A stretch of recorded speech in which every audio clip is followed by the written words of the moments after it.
Je vous salue dans le précieux nom de notre Seigneur Jésus. Je voudrais aujourd'hui attirer notre attention dans Lève-toi et brille sur le fait que Dieu est notre domaine de définition. Nous avons été créés par Dieu, nous avons été créés pour Dieu. Tout a été fait par lui, tout a été fait pour lui et tout a été fait en lui. Nous existons en Dieu et nous avons été créés pour ne porter des fruits qu'en existant, qu'en vivant en Dieu. Jésus nous dit qu'il est la vie. Il ne donne pas la vie, il est la vie. Si nous sommes en Jésus, nous avons la vie. Si nous ne sommes pas en Jésus, nous sommes hors de la vie. Donc nous ne pouvons pas vivre. C'est en lui que nous vivons. Hors de lui, il n'y a pas de vie. Cela peut paraître bizarre, mais c'est simplement la notion de domaine de définition.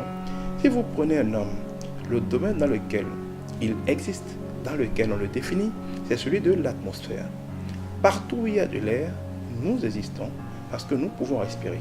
Et c'est parce que nous respirons que nous vivons. En fait, l'oxygène nous apporte la vie et sort de notre corps d'ailleurs par le mécanisme de la respiration, le gaz carbonique. Tant que nous sommes dans de l'oxygène, nous existons. Et nous pouvons penser, nous pouvons parler, nous pouvons agir, nous pouvons courir, nous pouvons aimer. Toutes ces belles choses que nous faisons ne sont possibles que parce que nous sommes définis, parce que nous existons dans un environnement, dans l'atmosphère où il y a de l'air. Dès que l'air disparaît, la vie disparaît et tout ce que nous faisons parce que nous vivons disparaît. Pour le poisson, le domaine de définition, c'est l'eau. Tant que le poisson est dans l'eau, tout se passe bien. Il respire sans effort, il vit sans effort, il mange sans effort, il se reproduit sans effort, il se déplace sans effort. Tout cela parce qu'il vit dans son domaine de définition qui est l'eau. Mais mettez le poisson hors de l'eau et tout s'arrête. Quoi que vous fassiez, quelle que puisse être votre stratégie, hors de son domaine de définition qui est l'eau, tout s'arrête pour le poisson. Pour l'aigle, c'est l'air, c'est le ciel. Sortez-le de cet environnement glorieux et tout s'arrête pour lui. Mais au sens spirituel, parce que l'homme est un corps qui se définit dans l'atmosphère, mais aussi un esprit qui se définit en Dieu. De même que notre corps ne peut pas vivre hors de l'air et que dès qu'il n'y a plus d'air, la mort est automatique, de même que le poisson ne vit que dans l'eau et que dès qu'il n'y a plus d'eau, le poisson meurt automatiquement, ce n'est qu'une question de minutes. De même, l'esprit de l'homme qui est déconnecté de Dieu, qui sort de Dieu, meurt. C'est pour ça que tous les hommes qui ne connaissent pas Dieu, tous les hommes qui n'ont pas rencontré Dieu en la personne de Jésus-Christ sont spirituellement morts. Et tous autant que nous sommes, nous naissons spirituellement morts parce que nous naissons sans avoir la grâce de connaître le Seigneur Jésus-Christ. Or, c'est en lui qu'existe la vie. C'est lui qui est la vie. Je voudrais vous préciser que vivre, c'est différent d'exister. Si vous m'écoutez, c'est probablement que vous existez. Vous êtes là. Mais exister, ce n'est pas vivre. Un tronc d'arbre peut exister alors qu'il est mort.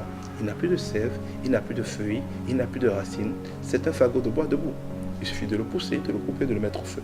Il ne sert à rien d'autre. Il ne peut pas porter de fruits. Un utérus peut exister, mais il est mort parce qu'il ne peut pas enfanter, il ne peut pas garder d'enfants. Bien des choses existent tout en étant mort. Exister, c'est avoir une réalité matérielle. Vivre, c'est avoir une réalité spirituelle. C'est contenir la vie.